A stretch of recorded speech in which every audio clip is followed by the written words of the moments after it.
Hey YouTube, Chogokin Shobi here with a review of the Super Robot Chogokin Magi King from Mahou Sentai Magiranger. So, pretty much a typical Super Robot Chogokin box. Magi King looking majestic here with a bunch of kanji that I can't read. Magi King on the side here, cool stagey stuff, and yeah, so there is that. And so here's Magi King. He's really cool. Pretty much the same overall base as the other Super Robot Chogokin releases. So it's nothing spectacularly new. But it's absolutely great. And I'll definitely call it that. I'll call it great. I'm going to move the box because his giant wingspan will get in the way once this guy starts rotating. So here is Magi King. And he's got a lot of cool little gimmicks involved with him. First of all, the entire back section of the Garuda is completely removable. It's just on a little clip. So for now, we'll go ahead and set that aside so we can handle the figure a little bit better. So here is Magi King. The head is pretty nicely done in my opinion. It does feature a cool little gimmick here where you have the head covered by the hat when it's down like that, because then in the show he puts the head up, or the hat up, and then you reveal his eyes. It doesn't work as well as I'd like. There really isn't that much of a difference between the eyes visible and the eyes not. The shift there just really isn't as noteworthy as I figured it would be, but the fact that you can do that is nice. But keeping it up permanently is kind of difficult when you go to start posing his head around and the hat starts moving. But anyway, these shoulder pads are part of the ball joint, so they do not get in the way whatsoever, which is always nice. As you can see, they don't get in the way of the horizontal movement as well. Rotate right here. There's no sort of huge impact, but you can push the arms up so the joint is less revealed. And then pull it out to where it's more revealed. You get a little bit more of a articulation when it's totally revealed than when it's not. However, you lose the Sentai Robo blockiness when it's out. But take that as you will. I'm having a difficult time getting this one to pull out. That's hysterical, right? Yeah. And there is a double joint system set up in the arms right here. So that is always a plus as well, because everyone loves double joints. Down here you do have these little hip guards that are completely maneuverable and again do not get in the way. That's about as high as the leg can go, so they do not get in the way whatsoever.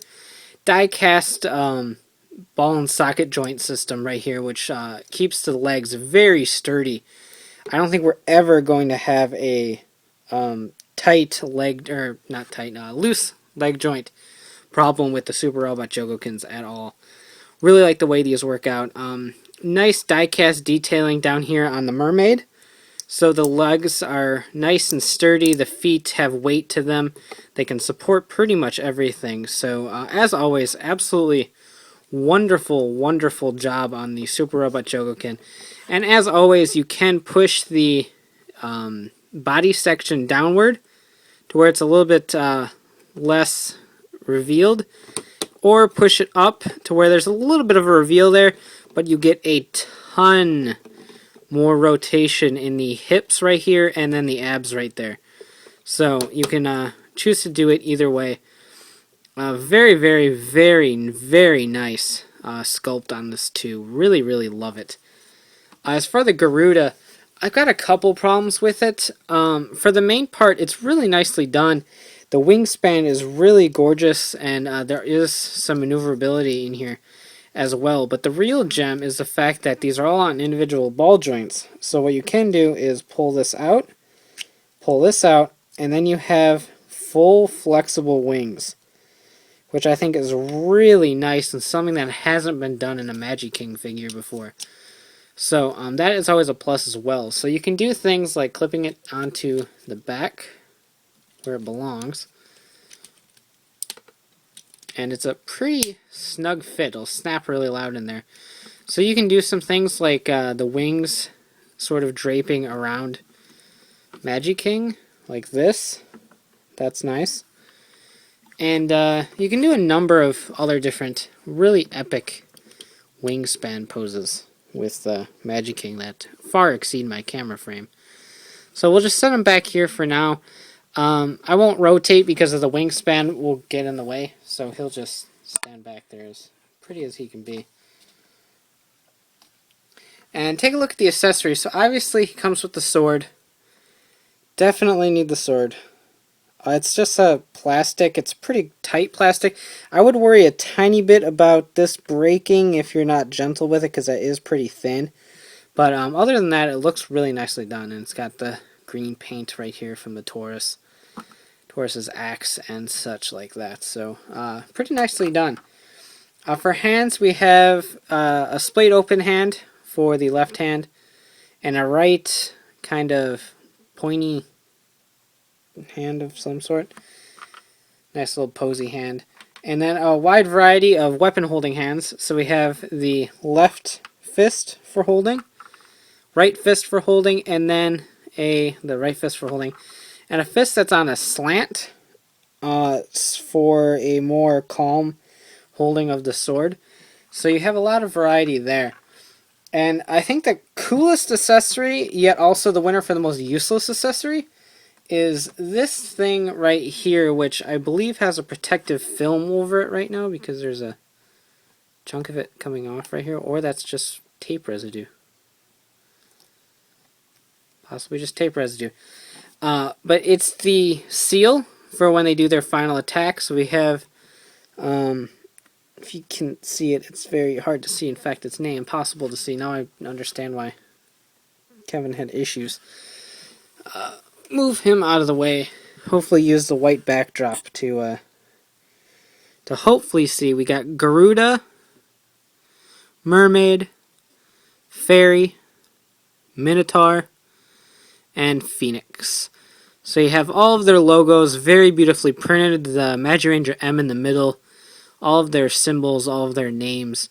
And it looks absolutely gorgeous. So what is this used for? Well, they give you a tiny little stage thing right here to where, similar to some of the Chibi Arts releases, you just slide it right in there and hopefully get it to balance like that. And there you go.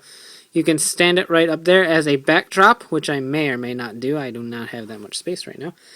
Or you can take this segment and, as the instructions describe right here, get a Tamashii Stage Act 5, put this part in, spin it right through that middle hole right there, and then plug in the connector piece, and then he can just sit right on top of it.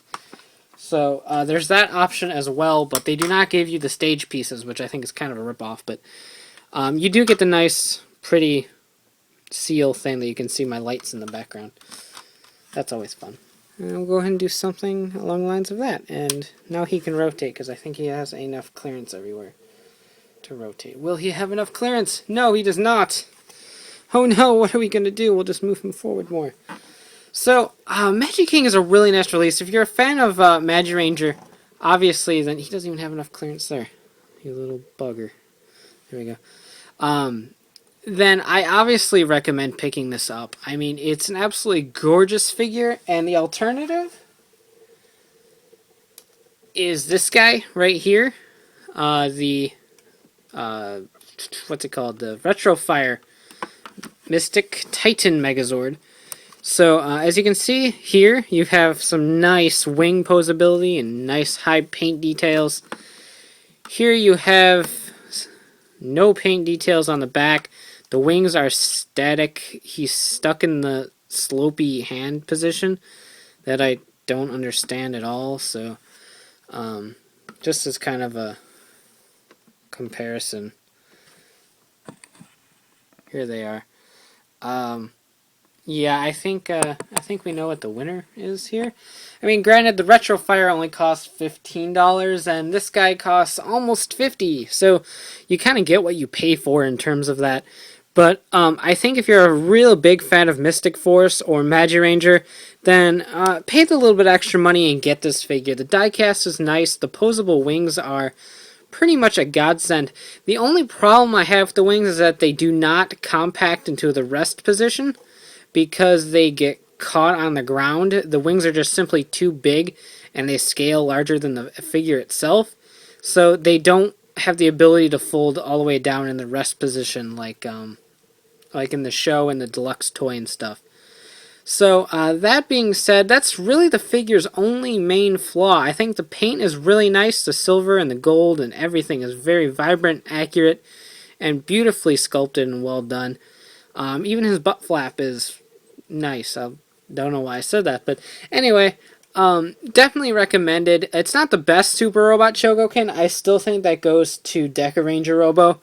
But it's certainly up there, and it makes me look forward to Daijujin, which is the next one, the original MMPR Megazord. So, be very interesting to see how well that gets pulled off, and definitely a cool toy here. So you can check out shukinshobi.com for the latest updates on my reviews and hauls, and of course check out ridersrangersandrambles.com, bringing the latest token news in the craziest way possible. So take care and have a great one. Bye. Butt flap.